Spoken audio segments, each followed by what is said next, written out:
xildhibaan Asad Jaamac Dheeg oo ka mid ah xildhibaanada golaha deegaanka degmada Xudun ayaa ku wareejiyay maayirka degmadaasi dhul deeqa ugu talagalay inuu noqdo guriga martida degmada Xudun guest house.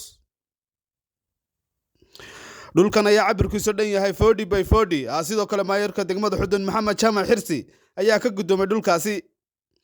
maayirka ayaa sheegay in loo baahan yahay dhul badan oo loogu talagalay hantida dadweynaha si loo dhiso kaabayaasha dhaqaalaha waxaanu dadka degmada Xudun ugu baaqay inay bixiyaan dhulkaasi. Bismillahirrahmanirrahiim.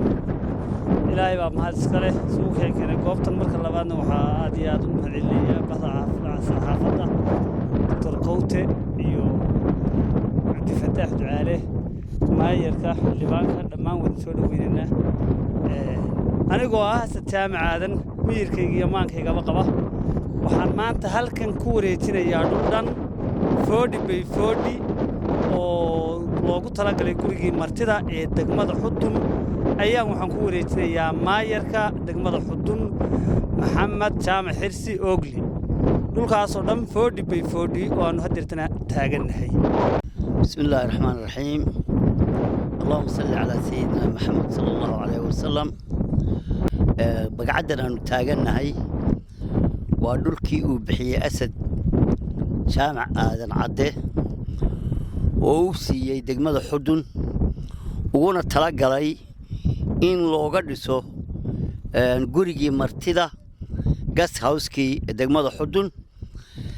aad iyo aad buu u mahadsan yahay xildhibaanku waana ka gudoonay dhulkaas waa dhul dhan 40 by 40 aad iyo aad baan uga mahadcelinaynaa deeqda ugu deeqay degmada Xudun.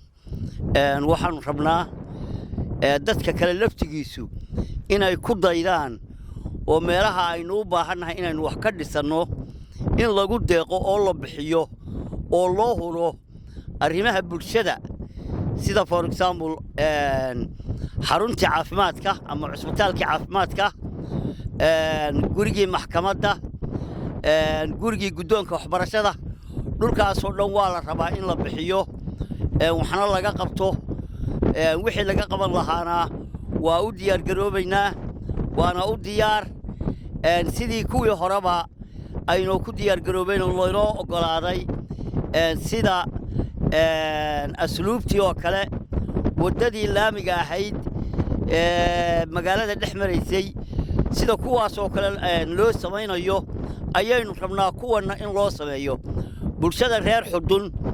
waxaan ku baraarujinayaa dhulka la rabo in danta guud wax lagaga qabto oo sida cusbitaalkii degmada oo kale maxkamaddii gudoonkii waxbarashada guriga martida haddii aad bahayd maayo inaad dhulka ku deeqdaan ayaa laydinka rabaa.